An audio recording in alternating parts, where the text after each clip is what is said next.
ما حكم الاتكاء أثناء الخطبة؟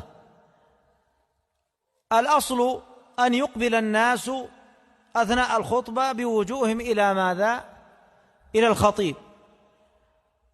وإن اتكأ أحدهم لحاجة فلا حرج في ذلك، فلا حرج في ذلك ولا مانع منه. ولكن قد يكون الاتكاء أحيانا بارك الله فيك لا يكون قبالة الخطيب، قد يكون في طرف هنا أو هناك مما لا يستقبل